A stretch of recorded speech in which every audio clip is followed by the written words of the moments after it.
Assalamualaikum warahmatullahi wabarakatuh. Perkenalkan, saya Sinta Aryani dari Fakultas Ekonomi dan Bisnis Universitas Yarsi, jurusan Akuntansi. Pada kesempatan kali ini, saya akan menjelaskan penyelesaian terkait modul 4, yaitu modul kas dan setara kas untuk praktikum audit sebagai syarat untuk ujian tengah semester mata kuliah praktikum audit. Jadi, yang pertama itu di sini ada tugas Anda. Nomor 1, pelajari internal control questionnaire yang telah dibuat oleh Lita. Yang kedua, buatlah prosedur audit yang diperlukan dalam pemeriksaan ini. Yang ketiga, buatlah kertas kerja pemeriksaan untuk pengujian ketaatan dan kewajaran saldo. Dan yang keempat, lengkapilah kertas kerja neraca A21 dan A22 dan kertas kerja laba rugi A31 dan A32 yang terdapat pada modul 1, buku 2 untuk akun-akun yang terkait dengan pemeriksaan modul ini. Untuk tugas yang pertama yaitu internal control questionnaire. Di sini untuk yang pertama itu bisa dilihat di halaman di modul 4 buku 1 halaman 116 untuk ICQ yang penerimaan kas dan kas atau bank. Jadi di sini yang nomor pertama, apakah digunakan kwitansi khusus perusahaan? Jawaban itu ya. Lalu apakah apabila ya, apakah bernomor urut cetak digunakan menurut urutan nomor urut, bentuk pembayaran dinyatakan dalam kwitansi, buku kwitansi terregister, dicatat secara up-to-date, buku kwitansi terkontrol dengan baik, bagian akuntansi memperhatikan urutan nomor urut itu telah dijawab ya. Berarti bagian akuntansi telah memperhatikan nomor urutnya secara berurutan dan kwitansinya itu terregister dan dicatat secara up to date. Lalu untuk yang nomor 2, apabila digunakan bon atau penjualan kontan, apakah bernomor urut tercetak digunakan menurut urutan nomor urut, bentuk pembayaran dinyatakan dalam kwitansi, bon kontan terregister, dicatat secara up to date, dan bagian akuntansi memperhatikan urutan nomor urut, itu juga dijawab dengan ya. Lalu di nomor ketiga ini, apakah penagih piutang atau kolektor atau orang yang membuka sampul pengirim uang khusus untuk perusahaan yang menerima pembayaran berupa cek melalui pos, membuat suatu daftar cek dan uang tunai yang diterima? Di sini jawabannya itu tidak. PT Subus atau perusahaan ini tidak membuat daftar cek dan uang tunai yang diterima. Begitu juga untuk jawaban yang poin A dan B yang di nomor 3 itu tidak relevan karena perusahaan memang tidak membuat daftar cek dan uang tunai yang diterima. Lalu untuk nomor 4 itu, bila tidak digunakan kwitansi atau bon tunai, apakah perusahaan menggunakan cash register untuk mengadministrasikan penerimaan? Jawabannya itu tidak. Jadi PT Subus tidak menggunakan kwitansi atau bon penjualan tunai ini. Lalu yang nomor 5, apakah penjualan tunai atas sisa bahan dan sejenisnya, scrap salvage, prosedurnya sama dengan penjualan biasa? Jawaban itu tidak. PT Subus tidak melakukan penjualan atas sisa bahan dan sejenisnya. Lalu untuk pertanyaan nomor 6 sampai dengan nomor 13 itu dijawab dengan iya. Lalu di sini ada pertanyaan nomor 14. Cek mundur, tentang cek mundur. Jadi, cek mundur yang diterima apakah poin A hanya diberikan kwitansi sementara penerimaan cek mundur, yang poin B diberikan kwitansi asli bila telah dapat diuangkan, yang poin C disetorkan ke bank pada saat jatuh tempo, yang D dibina buku catatan cek mundur. Itu jawabannya tidak relevan karena di PT Subus ini memang tidak melakukan hal-hal yang ditanyakan dalam kuesioner ini. Lalu selanjutnya untuk nomor 15, apakah pengamanan untuk menjaga uang kas cukup? Jawabannya iya, disimpan dalam berangkas yang kuncinya dipegang oleh dua orang yang berbeda atau dual key. Jadi keamanannya dapat dipertanggungjawabkan oleh kedua orang tersebut dan tidak semua orang memiliki akses untuk ke arah situ. Lalu untuk yang nomor 16, apakah atas kerugian yang mungkin diderita atas uang yang disimpan atau di perjalanan diasuransikan dengan cukup? Itu jawabannya tidak. PT Subus tidak mengasuransikan kerugian yang mungkin akan diderita atas uang yang disimpan atau di perjalanan.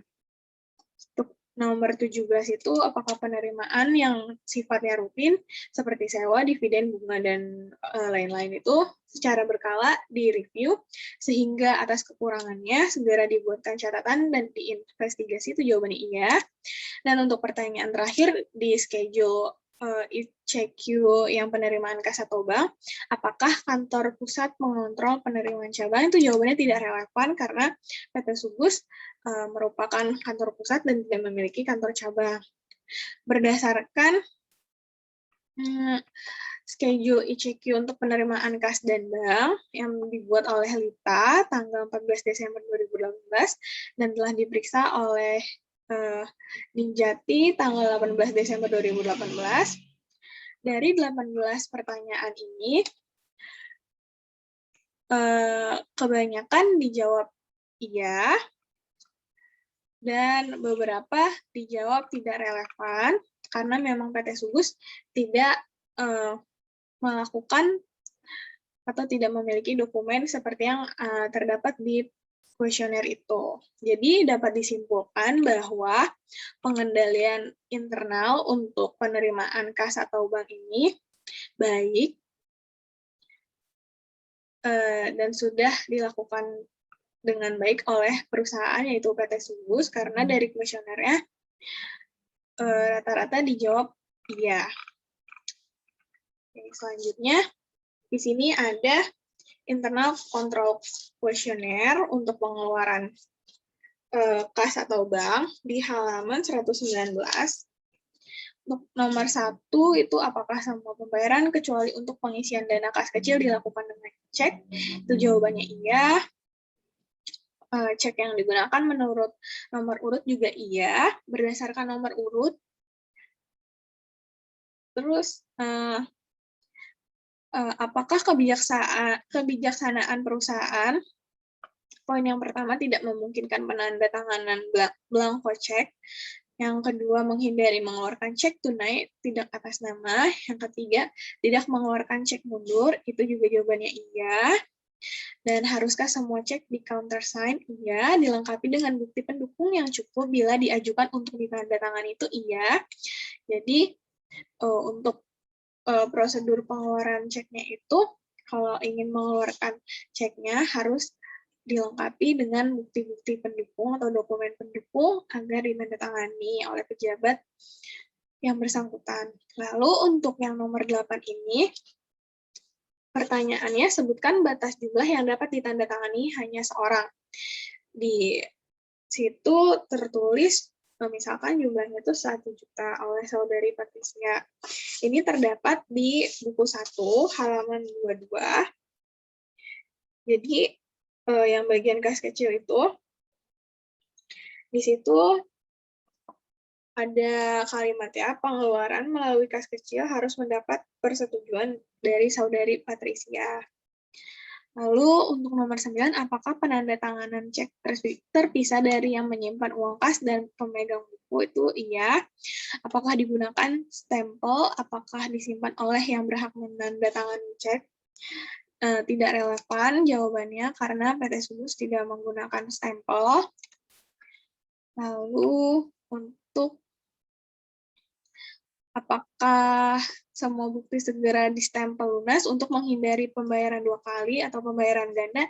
Itu dijawab iya. Ini terdapat di buku 1 halaman 21 yang bagian pengeluaran kas atau bank. Lalu selanjutnya untuk pertanyaan seputar rekonsiliasi bank.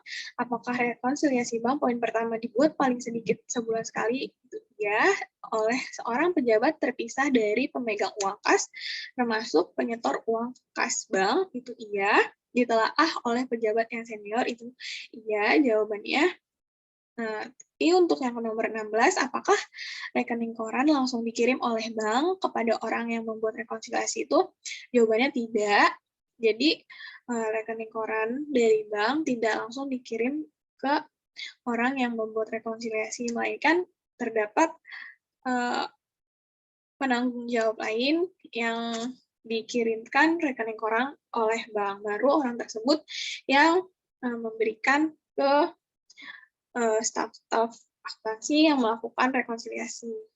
Lalu pertanyaan yang ke nomor 17 ini, apakah penyetoran ke bank yang belum tampak di rekening koran atau deposit in transit, cek yang masih beredar atau outstanding check, dan transfer antar bank atau interbank transfer diperhatikan dengan saksama pada saat rekonsiliasi? Itu jawabannya iya. Lalu selanjutnya untuk pertanyaan kas kecil, apakah kas kecil atau dana lainnya? Poin pertama menggunakan sistem dana tepat, dana tetap atau impress system, itu iya, ada di bukunya. Lalu untuk yang poin kedua, pengeluaran dibatasi dengan suatu jumlah yang tertentu, seperti 1 juta rupiah, itu iya. Besarnya dana ditelaah secara periodik, itu iya, diawasi dengan memadai, itu iya. Bila seseorang menguasai lebih dari satu kas, apakah dibina dan dibukukan secara terpisah dengan rapi? Itu iya. Lalu, di sini ada pertanyaannya, apakah secara berkala dilakukan cash opname secara mendadak? Jawabannya tidak. PT Subus tidak melakukan cash opname secara mendadak, dan berkala itu tidak. Lalu ada pertanyaan lagi, apakah pengisian kembali kas kecil dilakukan dengan cek? Itu tidak, PT Subus tidak melakukan dan pengisian kembali kas kecil dengan cek. Lalu ini adalah schedule ICQ pengeluaran kas atau bank yang dibuat oleh Lita pada tanggal 14 Desember 2018. Untuk ICQ schedule yang pengeluaran kas atau bank ini berdasarkan ICQ ini dari 24 pertanyaan, rata-rata dijawab iya, dan beberapa dijawab tidak relevan karena memang PT Subus tidak melakukan atau tidak memiliki dokumen yang bersangkutan. Jadi dapat disimpulkan bahwa pengeluaran kas atau bank, pengendalian internal yang telah dilakukan oleh PT Subus untuk schedule untuk pengeluaran kas atau bank ini itu baik, karena dari pertanyaan yang telah diajukan itu dijawab kebanyakan itu iya. Oke, selanjutnya ini ada program audit. Tujuan audit adalah untuk meyakinkan bahwa satu, posisi kas dan setara kas pada tanggal neraca atau laporan posisi keuangan benar-benar ada dan merupakan milik perusahaan atau existence and ownership. Terus yang kedua, semua transaksi kas dan setara kas telah dicatat dengan lengkap dan merupakan transaksi yang sah atau completeness. Yang ketiga, kas di bank seperti dinyatakan dalam rekonsiliasi telah dijumlahkan dengan benar dan sesuai dengan buku besar atau mathematical accuracy. Yang keempat, kas di bank seperti dinyatakan dalam rekonsiliasi adalah absah dan benar, validity and valuation. Yang kelima, transaksi, penerimaan, dan pengeluaran kas dicatat dalam periode yang tepat, cut off. Yang keenam, kas dan setara kas telah diungkapkan dengan benar, to disclosure. Selanjutnya ini informasi yang terdapat di buku 1, modul 4, halaman 122 sampai 125. Lalu kita masuk ke prosedur auditnya. Untuk prosedur audit, yang pertama di modul keempat, yaitu uji ketaatan. Nomor 1 ini, tentukan sampel bukti-bukti pengeluaran dan penerimaan kas atau bank yang akan diperiksa untuk meyakinkan keabsahan transaksi dan minta tanda tangan atau paraf pejabat-pejabat yang berwenang. Itu terdapat di indeks TOC 2 dan TOC 4. Nah, ini untuk indeks TOC 2-nya. Jadi di sini ada tanggal, nomor bukti bank masuk untuk indeks TOC2, itu merupakan schedule transaksi penerimaan bank atau bukti bank masuk itu. Dokumen-dokumen ini bisa dilihat di buku 1 halaman 126 sampai 130, yaitu dari rekening koran dan juga dari buku bank CAB, buku bank Lopo, itu bisa dilihat. Dan untuk nomor buktinya, untuk tanggalnya, keterangannya ini, BG itu biliet giro, dan jumlahnya itu juga sudah terdapat di informasi dokumen di halaman yang bersangkutan. Lalu di sini untuk kelengkapan dokumen pendukungnya itu di checklist karena memang dilengkapi dengan dokumen pendukung.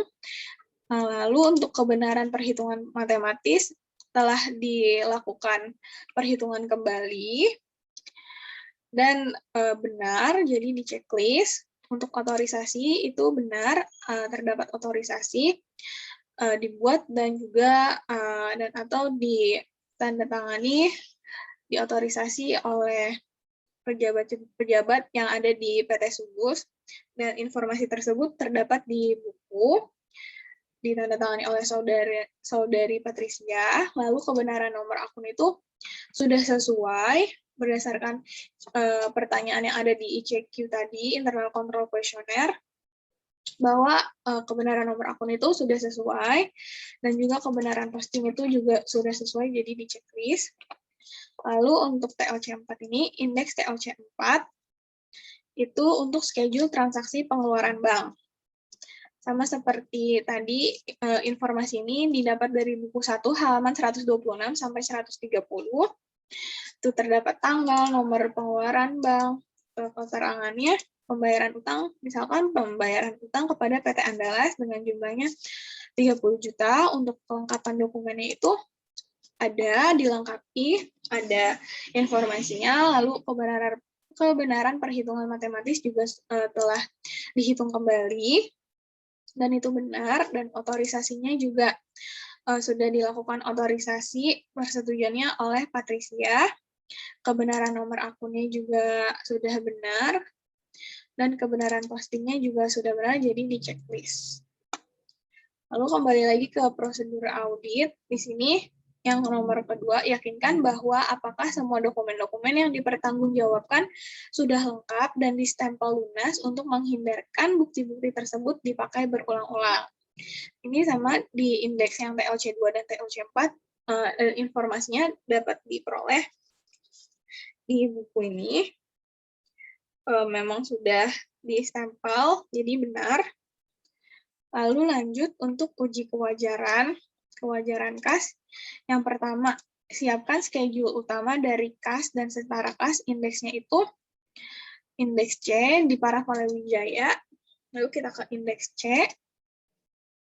Di indeks C ini terdapat kas besar, jumlah per klien tanggal 31 Desember 2018 itu sebesar 3 juta. Lalu untuk kas kecil per klien itu 2 juta, Bank CAB per kliennya 5.849.910, dan untuk Bank Lopo per kliennya 36.640.414. Dengan jumlahnya per klien yaitu 47.490.324. Lalu di sini ada penyesuaiannya, jurnal koreksinya. Untuk kas besar, ada koreksi di debit sebesar 8 juta, itu diperoleh dari indeks C1. Indeks C1 yaitu berita acara pemeriksaan uang kas besar. 8 jutanya itu diperoleh dari selisih uang kas. Jadi, di sini sisa uang kas menurut buku kas, ini kan sisa menurut buku kas pada tanggal 31 Desember 2018 itu sebesar 3 juta. Ini diperoleh dari informasi yang terdapat di buku halaman 124. Untuk buku kas besar ini saldonya itu 3 juta. Maka saldo yang ditulis ini di sini 3 juta, saldo awalnya sebesar 3 juta. Untuk berita acara pemeriksaan uang kas besar, nama perusahaannya ditulis PT Sugus, dilakukan pada tanggal 5 Januari 2019. Pemegang kasnya itu namanya Saudari Sabrina. Lalu mutasi jumlah debit kredit itu dikosongkan. Sisa buku kas pada tanggal 5 Januari 2019 itu sebesar 3 juta. Pemasukan dan pengeluaran yang belum dibukukan itu dikosongkan karena tidak terdapat informasinya. Lalu jumlah sisa uang kas menurut buku itu sebesar 3 juta. Nah, uang dalam kasnya ini yang pertama itu ada uang tunai yang terbagi menjadi 2, ada uang kertas dan uang logam. Yang pertama untuk uang kertas ini informasinya juga didapat dari buku halaman 124. Untuk uang kertas ini nominal 100.000 itu tidak terdapat berapa lembarnya karena berdasarkan informasi yang di sini terdapat nominal 50.000 sebanyak 125 lembar. Jadi dikali hasilnya 6.250.000, lalu selanjutnya nominal 20.000 terdapat 170 lembar, hasilnya 3.400.000. Nominal 10.000 ada 101 lembar, totalnya 1.010.000. Nominal 5.000 terdapat 65 lembar, jumlahnya 325.000, dan untuk nominal 2.000 itu tidak terdapat, jadi 0. Totalnya untuk uang kertas itu sebesar 10.985.000. Lalu yang kedua untuk uang logam, untuk nominal 1.000 itu terdapat 14 keping, dikali sama dengan 14.000. Dan untuk nominal 500 terdapat 2 keping, itu dikali jadi hasilnya 1.000, totalnya untuk uang logam itu 15.000. Untuk total jumlah uang tunai itu 10.985.000 ditambah 15.000, hasilnya yaitu 11 juta. Untuk surat-surat berharga itu tidak ada, dikosongkan, dan untuk lain-lain bon-bon yang belum diperhitungkan juga tidak ada, itu dikosongkan. Jadi jumlah uang dalam kasnya itu yaitu 11 juta. Nah, ada selisih dari uang kasnya ini. Uang kas menurut buku kan tadi 3 juta, tapi jumlah uang dalam kas itu sebenarnya ada 11 juta. Ada selisih sebesar 8 juta. Dibuat dan diperiksa atas nama KAP Krisanti dan rekan, ini indeks C1. Nah, angka 8 jutanya ini itu dimasukkan di jurnal yang bagian yang kas besar ini. Lalu selanjutnya itu ini ada prosedur auditnya, yaitu yang kedua, lakukan perhitungan kas atau cash count secara mendadak dan serentak untuk semua jenis kas yang ada di perusahaan, serta dibuatkan berita acara pemeriksaan itu di indeks C1 dan C2. Yakinkan bahwa buku kas telah ditutup per tanggal pemeriksaan dan semua bukti pengeluaran dan penerimaan telah dibukukan. Itu juga ada di indeks C1 dan C2. Bandingkan saldo kas menurut perhitungan kas dan saldo buku kas ada di indeks C1 dan C2. Lalu, untuk yang indeks C tadi kan baru yang kas besar, lalu untuk yang kas kecilnya itu ada koreksi juga sebesar 200.000. Koreksi ini didapat dari berita acara kas kecil. Sama seperti tadi, ini untuk berita acara pemeriksaan uang kas kecil, nama perusahaannya itu PT Sugus, dilakukan pada tanggal 5 Januari 2019. Pemegang kas itu Sabrina. Untuk sisa menurut buku kas pada tanggal 31 Desember 2018 itu 2 juta.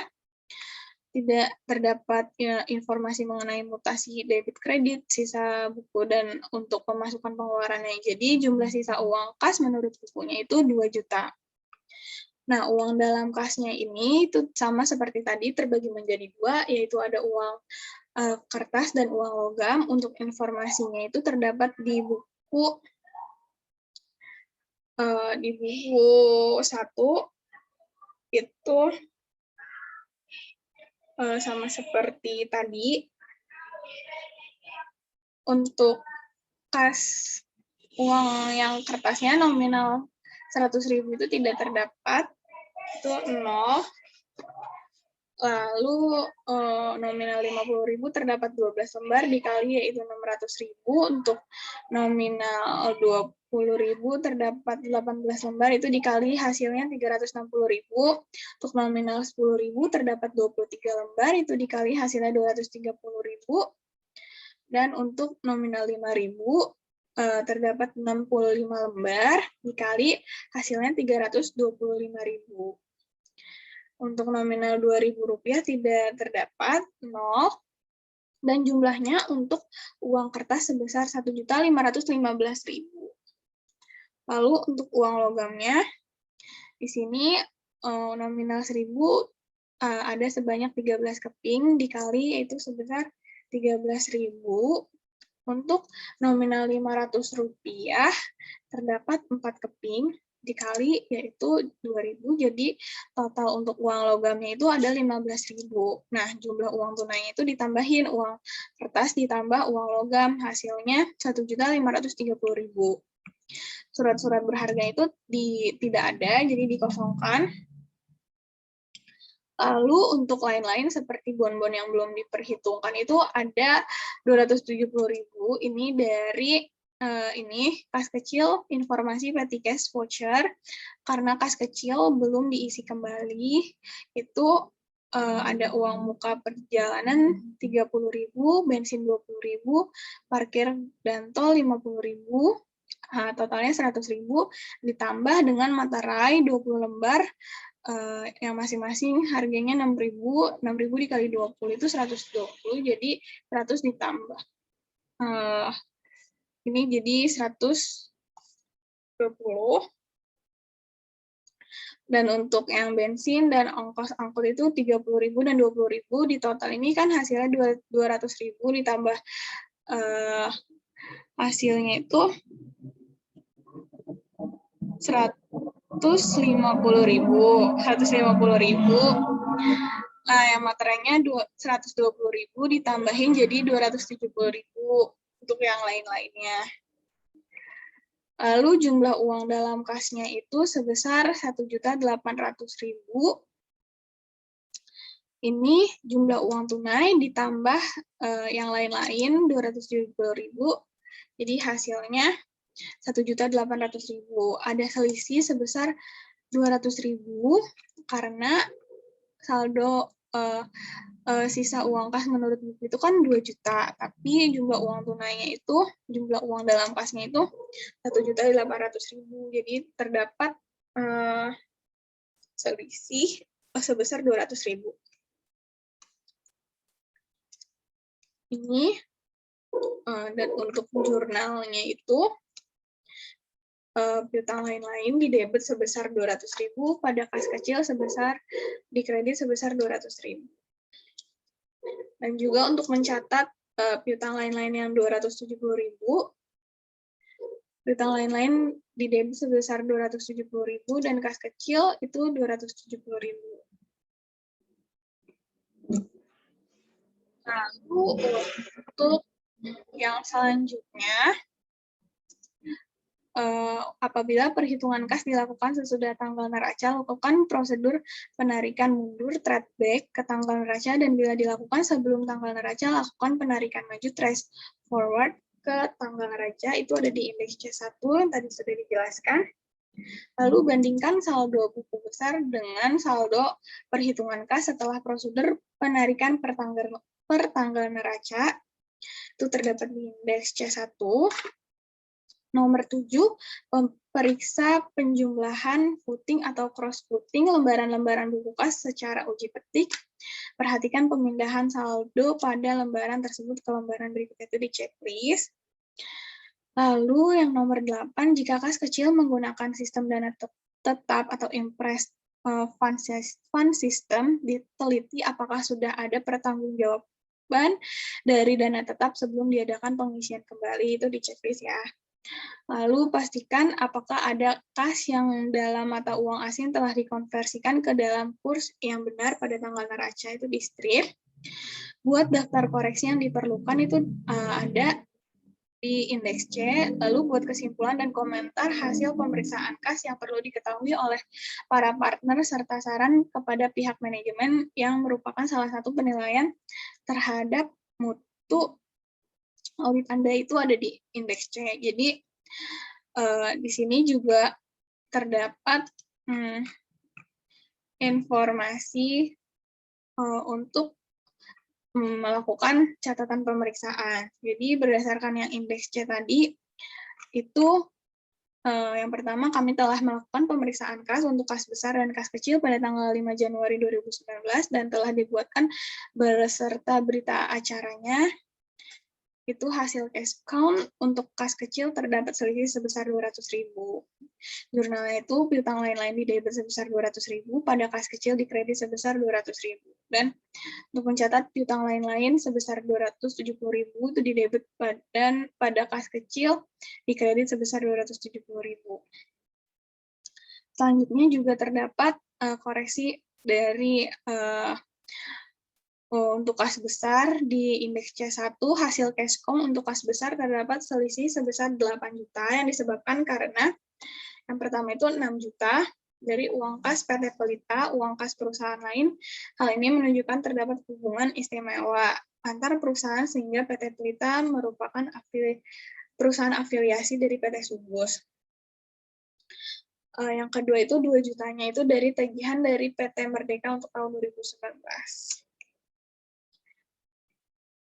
Yang kedua, kami telah melakukan konfirmasi bank untuk schedule CC3 dan CC4.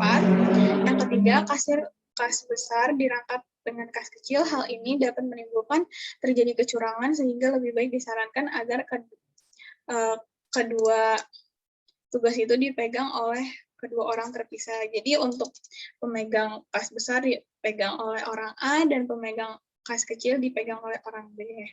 Jadi tidak jadi satu. Dan untuk yang keempat ini, perusahaan belum membuat rekonsiliasi bank untuk bulan Desember 2018 setelah dilakukan pemeriksaan terhadap bank dengan membandingkan antara buku besar dengan rekening koran, maka terdapat koreksi. Ini ada di schedule C3 dan C4. Selanjutnya, untuk pemeriksaan bank, yang pertama itu lakukan prosedur konfirmasi untuk semua akun bank yang masih aktif maupun yang sudah tidak aktif. Itu ada di indeks CC3 dan CC4. Untuk yang indeks CC3-nya, di sini konfirmasi bank CAB ini diisi oleh bank CAB, bank yang bersangkutan. Ini kita yang mengirimkan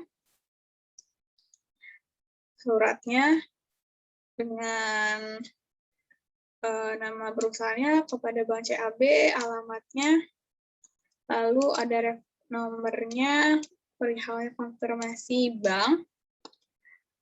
Ini isinya itu untuk permohonan formulir konfirmasi itu diisi dan dikirimkan kembali ke kantor akuntan publik dengan menggunakan amplop yang terlampir.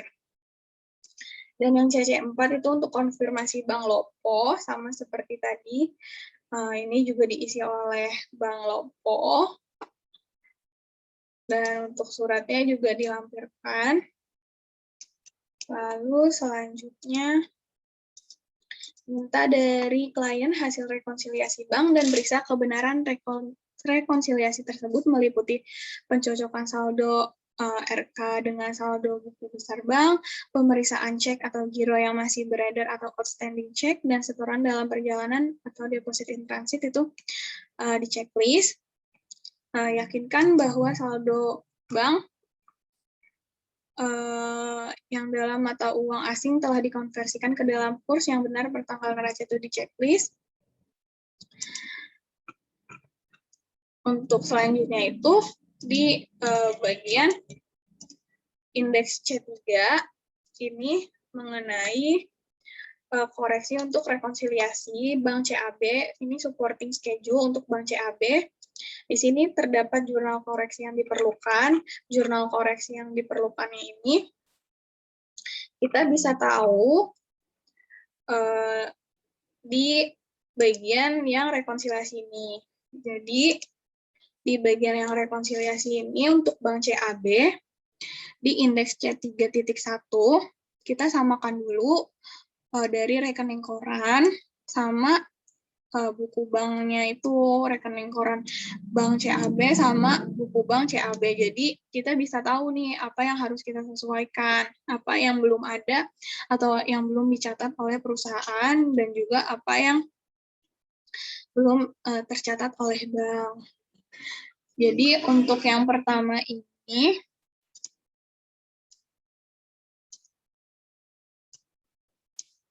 dari rekening korannya, rekening koran Bank CAB itu ada tarikan clearing sebesar 101.100.000 itu sesuai juga dengan yang ada di buku Bank CAB.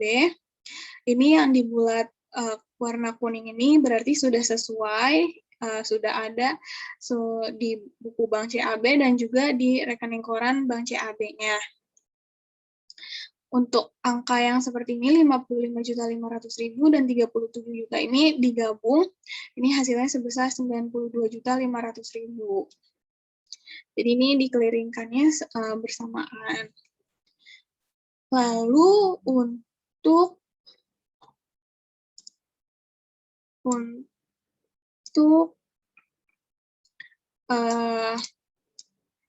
di sini untuk rekonsiliasinya menurut rekening koran dari Bank CAB itu kan saldonya menurut bank itu sebesar 4.391.410. Ini ada penambahan sebesar 20 juta pada tanggal 28 Desember, keterangan itu setoran dalam perjalanan. Nah, di sini kita lihat tanggal 28 Desember dari buku Bank CAB. Di sini 28 Desember dengan nomor bukti itu BBM nomor 009, setoran tunai dari kas besar sebesar 20 juta ini sudah dicatat di buku Bank CAB, tapi belum ada di rekening koran Bank CAB pada tanggal 28 Desember. Jadi ditambah di bagian Bank CAB, jadi 4.391.410 rupiah ditambah 20 juta hasil penambahannya, jadi hasilnya 20 juta, lalu dikurangi pada tanggal 26 Desember, yaitu masih ada cek beredar sebesar 11 juta. Ini terdapat 11 juta ini pada tanggal 26 Desember dengan buktinya itu BBK nomor 008 untuk pembayaran utang PT Caraka jatuh tempo 28 Desember 2018 itu telah dicatat di buku Bank CAB, tapi belum terdapat di rekening koran, makanya dikurangin karena itu diasumsikan masih beredar ceknya. Jadi jumlah yang dikurangi itu sebesar 11 juta. Nah, saldo akhir menurut rekening koran bank itu, saldo rekening koran menurut bank yang awal 4.391.410 ditambah dengan penambahan yang setoran dalam perjalanan 20 juta, lalu dikurangi dengan cek beredar 11 juta, hasilnya 13.391.410 rupiah. Lalu di sini untuk yang bagian pembukuan buku perusahaan itu saldonya menurut perusahaan itu sebesar 5.849.910 rupiah. Ini ada penambahan, ada 2 penambahan pada tanggal 14 Desember, ada KU masuk dari PT Lestari sebesar 10.600.000 yang belum dicatat oleh perusahaan.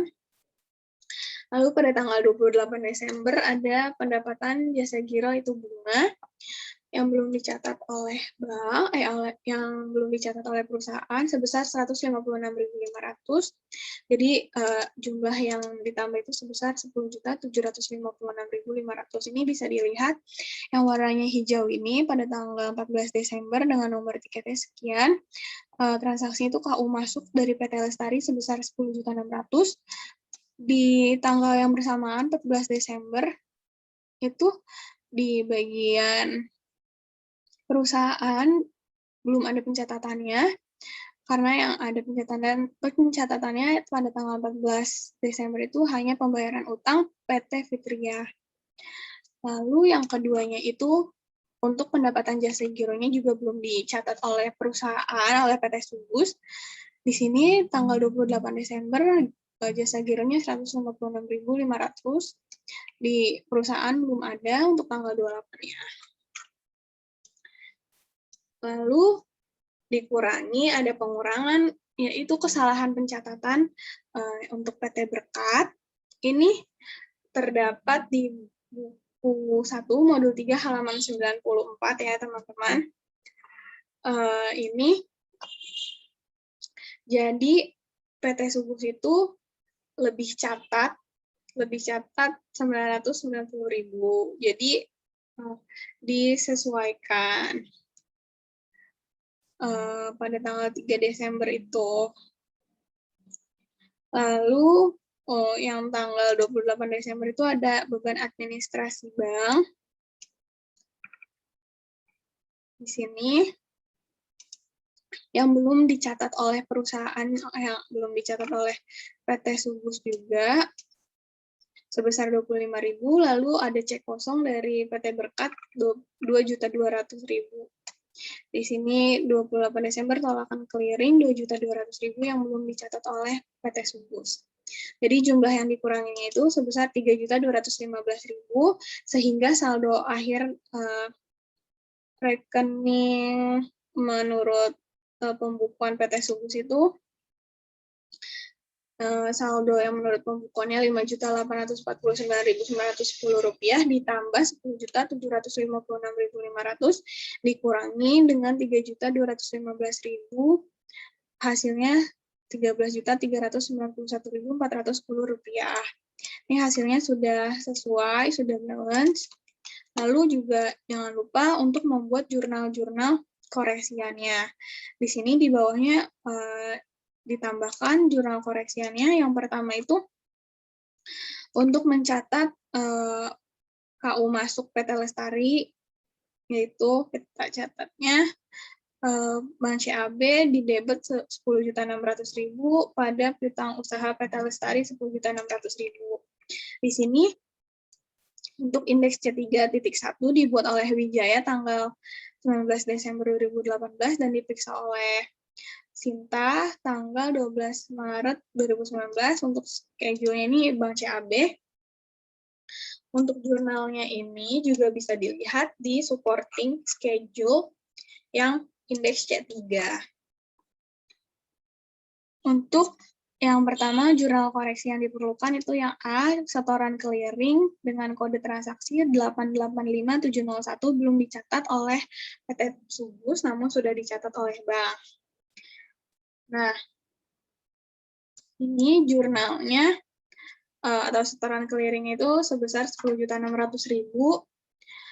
Untuk jurnalnya di debit Bank CAB sebesar 10.600.000 pada piutang usaha, di kredit sebesar 10.600.000. Yang kedua, perusahaan belum melakukan pencatatan atas pendapatan jasa giro atau bunga yang diberikan oleh Bank CAB sebesar Rp156.500. Jadi jurnalnya di debit Bank CAB sebesar Rp156.500 pada pendapatan bunga sebesar Rp156.500. Yang ketiga, perusahaan belum melakukan pencatatan terhadap pembayaran biaya administrasi bank sebesar Rp25.000. Jadi perusahaan ini belum melakukan pencatatan, tapi bank itu sudah melakukan pemotongan untuk administrasi banknya sebesar 25.000. Jadi di jurnalnya beban administrasi bank di debit sebesar 25.000, pada bank CAB di kredit itu sebesar 25.000. Lalu yang keempat, perusahaan atau PT Subus ini belum melakukan pencatatan atas tolakan clearing masuk dengan kode transaksi 1526751. Clearing masuk ini nominalnya sebesar 2.200.000. Jadi di jurnalnya utang usaha PT Berkat itu 2.200.000, pada bank CAB sebesar 2.200.000. Lalu yang kelima itu terdapat kesalahan pencatatan yang tadi PT Subus melakukan lebih catat sebesar 990.000. Informasi ini ada di halaman 94, modul 3. Jadi di jurnalnya utang usaha PT Berkat 990.000, pada bank CAB di kredit sebesar 990.000.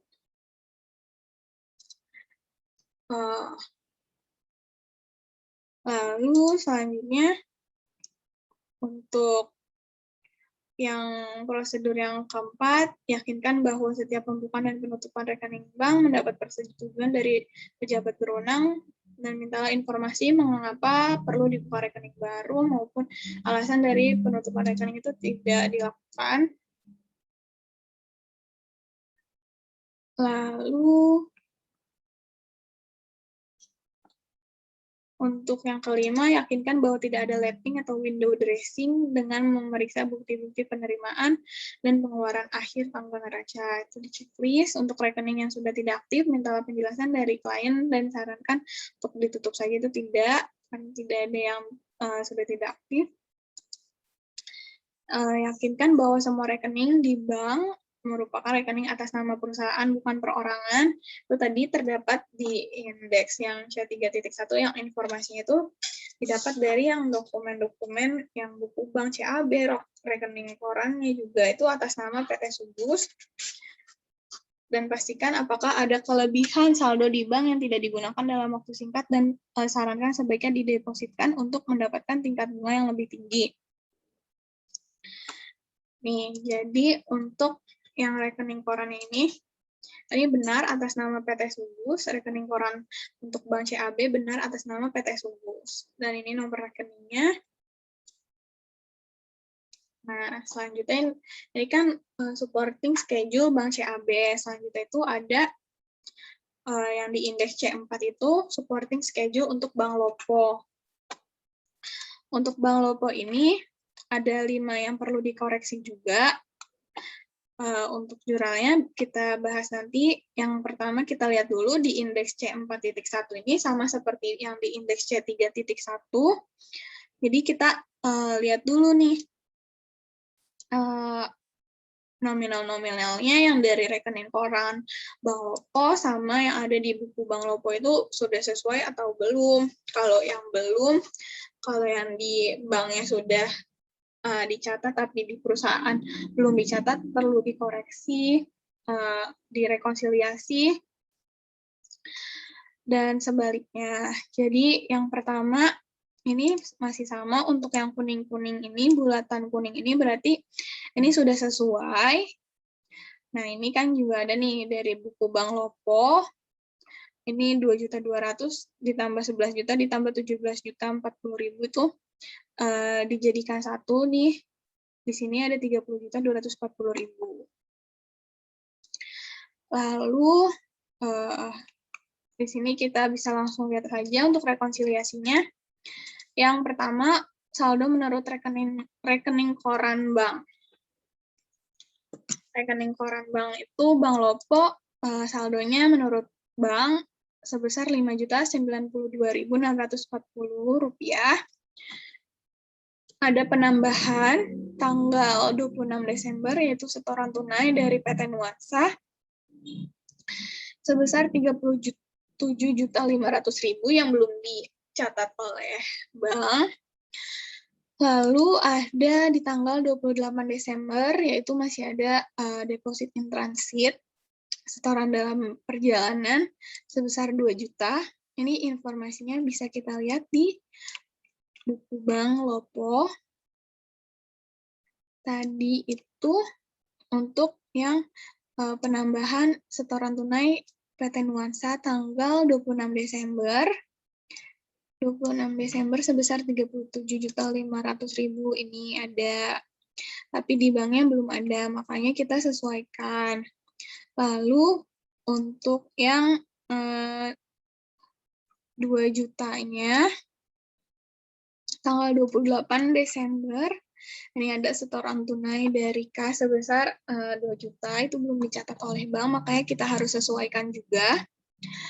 Lalu untuk jumlah penambahannya itu sebesar 39.500.000, dikurangi cek beredar dari PT Elang tanggal 17 Desember sebesar 2 juta, dan ada cek beredar dari PT Caraka itu tanggal 21 Desember sebesar 5.500.000. Ini kita lihat di buku Bank Lopo ya, teman-teman. Di bagian yang ini tanggal 21 Desember kan PT Caraka ini 5.500.000, di rekening korannya belum ada, belum dicatat. Lalu yang 2 jutanya PT Elang tanggal 17 Desember juga belum dicatat, 17 Desember di rekening koran itu belum ada.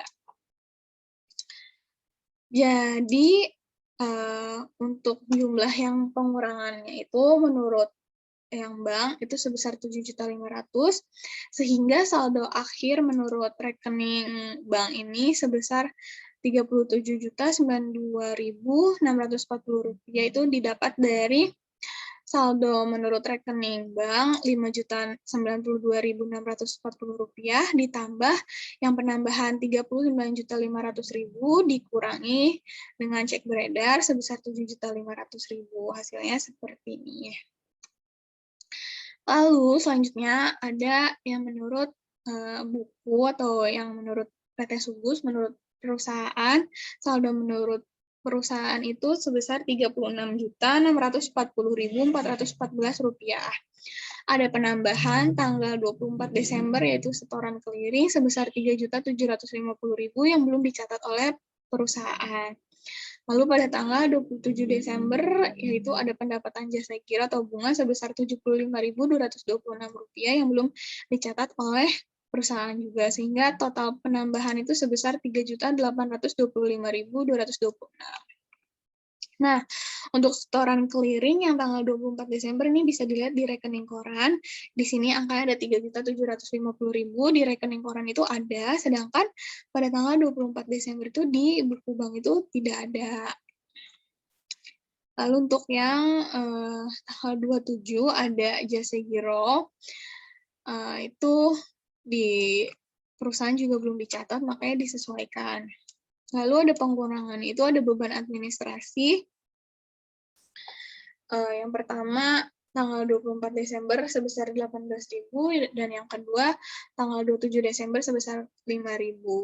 Lalu ada cek kosong dari PT Lestari, itu ada tanggal 28 Desember sebesar 3.350.000 yang belum dicatat oleh perusahaan atau PT Subus. Di sini ada tanggal 24 Desember itu ada biayanya, biaya administrasi bank sebesar 18.000 yang belum dicatat oleh perusahaan, dan juga ada biaya administrasi pada tanggal 27 Desember sebesar 5.000 yang belum dicatat oleh bank juga. Dan untuk setoran clearing dari PT Lestari itu tanggal 28 Desember sebesar 3.350.000 belum dicatat oleh bank, oleh perusahaan. Sehingga didapat saldo menurut buku perusahaan ini sebesar 37.092.640 rupiah, didapat dari saldo menurut pembukuan 36.640.414 ditambah 3.825.226 rupiah dikurangi dengan 3.373.000. Hasilnya seperti ini. Ini hasilnya sudah balance. Jangan lupa untuk disesuaikan untuk jurnal koreksinya. Di sini bisa dicatat di bagian bawah dari rekonsiliasi yang sub-supporting schedule indeks C4.1.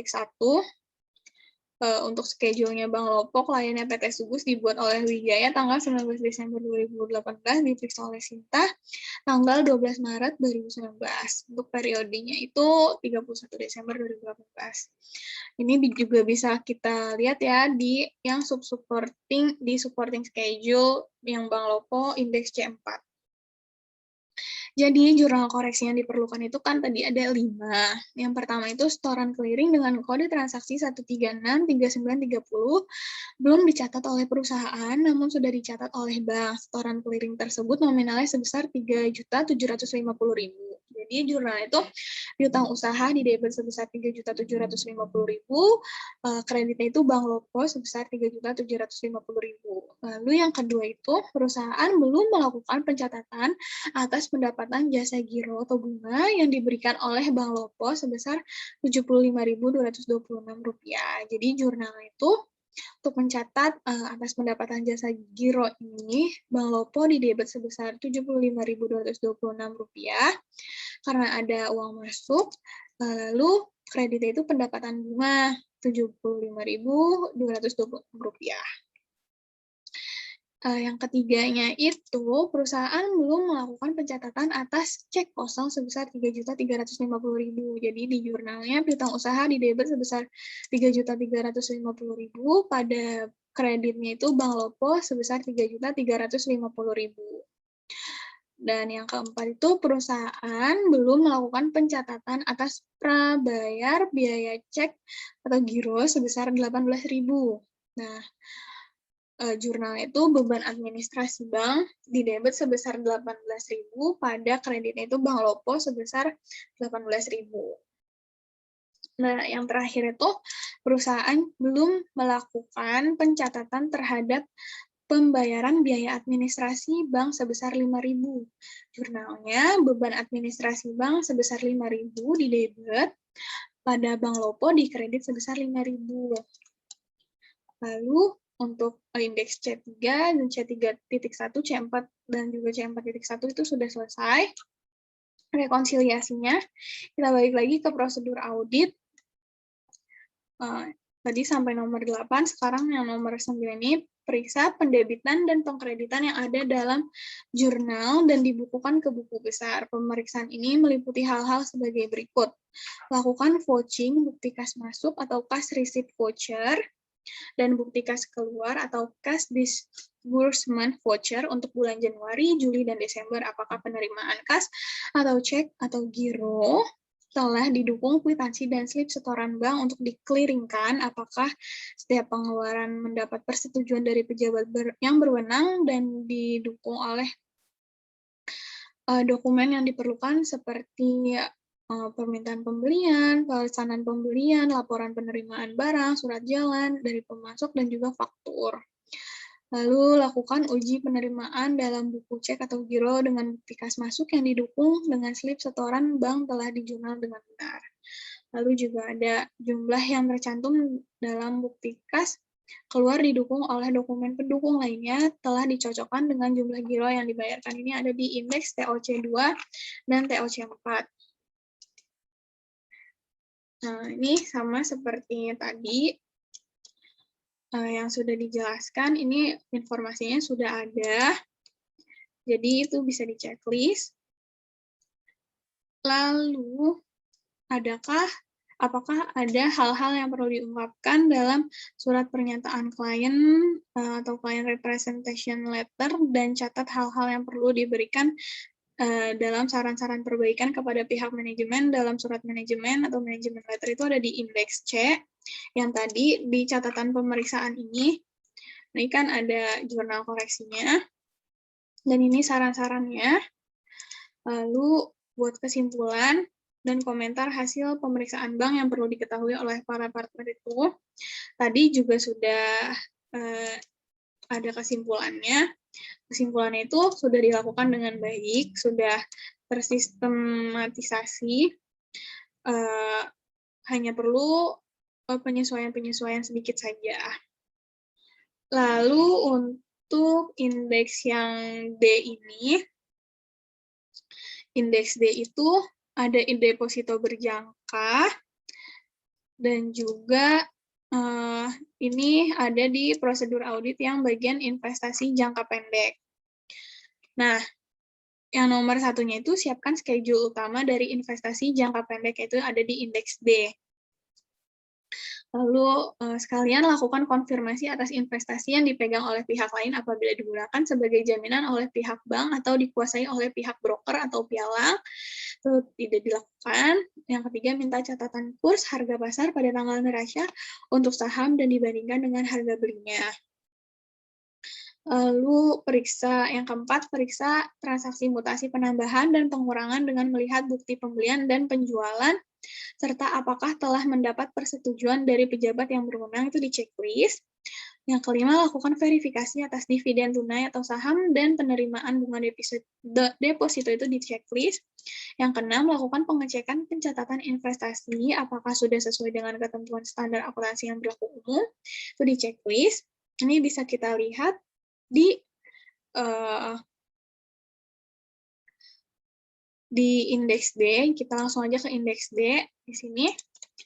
Untuk bagian yang deposito berjangka dan investasi pada saham, itu informasinya ada di buku 1 halaman 123 dan juga 125. Untuk saldo per kliennya itu untuk deposito berjangka sebesar 1.450.000.000 itu sudah sesuai. Di sini diberi lingkaran hijau. Sudah sesuai dengan per auditnya juga 1.450.000.000.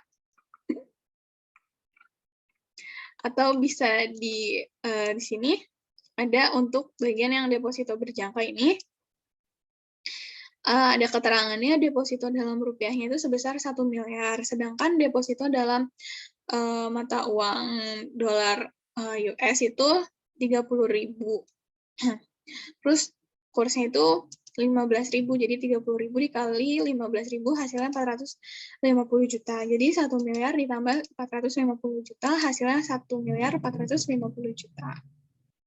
Jadi untuk yang deposito berjangka itu sudah sesuai per klien dengan per auditnya. Selanjutnya untuk investasi pada saham, saldo per klien itu sebesar 265 juta. Di sini ada koreksi, di debitnya sebesar 10 juta, dan di kreditnya sebesar 5.500.000, sehingga diperoleh angka per audit itu sebesar 269.500.000. Untuk jumlah deposito berjangka dan investasi pada sahamnya itu per klien totalnya itu sebelumnya 1.715.715 juta.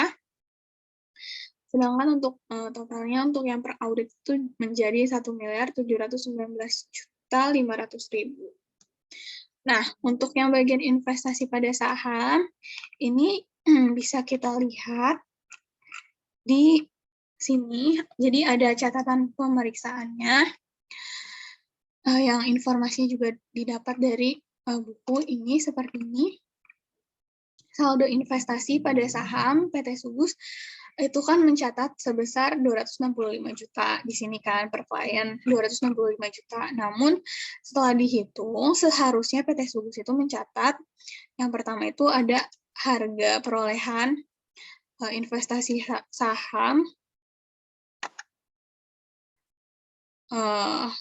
di PT Garam itu kan sebesar 10.500 untuk 10.000 lembar, ini dikali jadi hasilnya 105 juta. Nah, untuk yang PT Gudang itu harga perolehannya itu kan 8.500. Ada 20.000 lembar, itu dikali jadi hasilnya itu 170 juta. Nah, 105 juta ditambah 170 juta itu hasilnya tuh 275 juta. Jadi seharusnya yang dicatat sama si PT Subus itu 275 juta. Karena tadi sudah dicatat 265 juta, maka ada selisih sebesar 10 juta. Lalu ada jurnal koreksinya. Jurnal koreksinya itu di debit investasi pada saham sebesar 10 juta, kreditnya itu koreksi saldo laba sebesar 10 juta. Ini angka 10 juta itu didapat dari 275 dikurang 265 juta. Nah, selanjutnya investasi pada saham. Di sini Untuk saham PT Garam 10.000 lembar dengan nilai wajarnya itu kan Rp10.200 dikali jadi hasilnya itu 102 juta. Dan untuk saham di PT Gudang sebanyak 20.000 lembar dengan nilai wajarnya 8.375 dikali hasilnya itu 167.500.000, lalu ditambahkan 102 juta ditambah 167.500, hasilnya 269.500.000.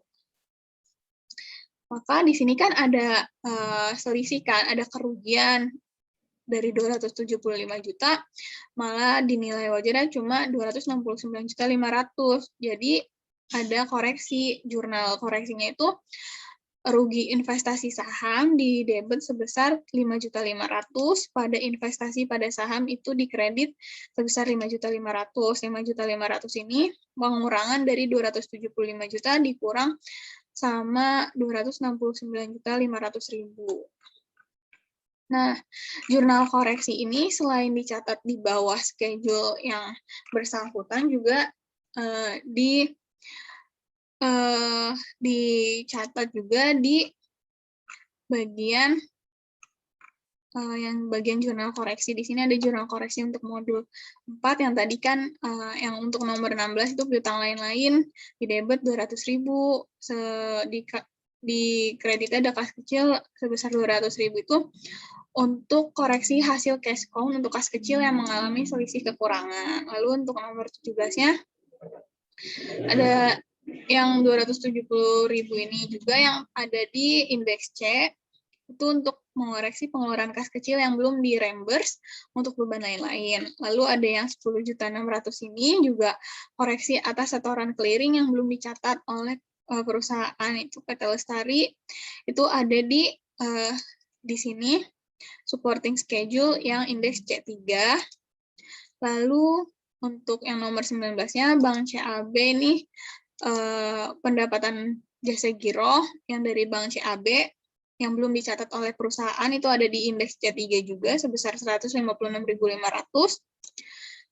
Lalu ada administrasi bank yang belum dicatat PT Subus juga dari Bank CAB itu yang ada di indeks C3 sebesar 25.000.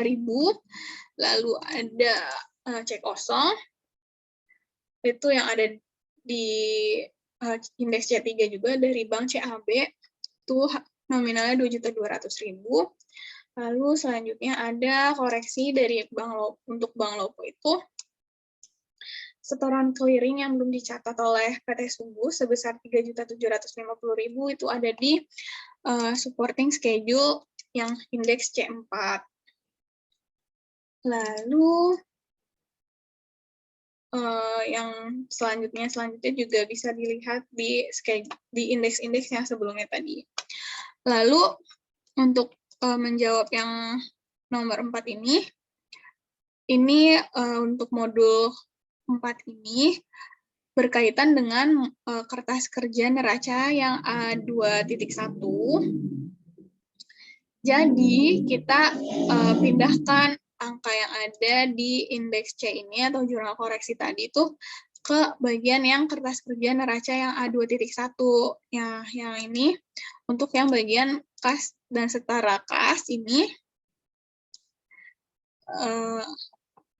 didapat angkanya jurnal koreksinya itu 15.993.726 di debit ini dari yang indeks C yang ini. Jadi itu hasil penjumlahannya yang untuk debitnya itu dari kas besar, dari Bank CAB, dan juga dari Bank Lopo. Itu kan jumlahnya 15.993.726 rupiah, dan di kreditnya itu hanya ada kas kecil sebesar 200.000. Jadi kita taruh di sini di kreditnya 200.000 sehingga didapat hasil untuk saldo akun kas dan setara kas per audit 31 Desember 2018 itu sebesar Rp63.284.050. Lalu ada juga yang investasi jangka pendek di debitnya itu 10 juta. Ini di kreditnya juga ada 5.500.000, angkanya itu dari yang indeks D. Yang ini kan tadi, ini tuh nomor jurnal koreksinya nomor 26, ini jurnal koreksi ke-27. Nah, ini investasi pada saham itu kita sesuaikan di indeks kertas kerja neraca A2.1 yang 10 juta di debit, yang 5.500.000 di kredit, sehingga diperoleh saldo per audit 31 Desember 2018 untuk akun investasi jangka pendek itu sebesar 1.719.500.000. Lalu yang terakhir ini kita sesuaikan juga kan ada piutang lain-lain tadi kan, yang ada di jurnal koreksi itu untuk mencatat piutang lain-lain, ini 200.000 kan. Nah, kita catat di sini di debit itu. Jadi kan piutang lain-lainnya itu kan di debit. Jadi kita catat itu di debit sebesar 200.000 sehingga diperoleh saldo untuk akun piutang lain-lain per audit 31 Desember 2018 itu sebesar Rp85.200.000. Untuk yang kertas kerja A2.2 itu tidak terdapat atau tidak terkait.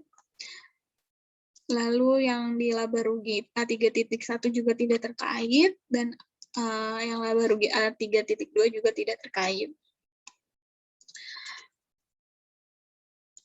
Untuk prosedur yang terakhir ini ada perhatikan klasifikasi dari setara bahwa investasi tersebut segera akan jatuh tempo dalam 3 bulan atau kurang dari tanggal perolehannya, termasuk sebagai kelompok setara kas dan tidak dijadikan sebagai jaminan jika lebih dari 3 bulan termasuk investasi jangka pendek. Ini ada di indeks C. Ini jadi kita perlu perhatikan itu periodenya itu, jadi dia termasuk ke investasi jangka panjang atau jangka pendek. Tuh. Mungkin sekian untuk penyelesaian modul 4, yaitu pemeriksaan atas siklus kas dan setara kas. Kurang lebihnya mohon maaf. Wassalamualaikum warahmatullahi wabarakatuh.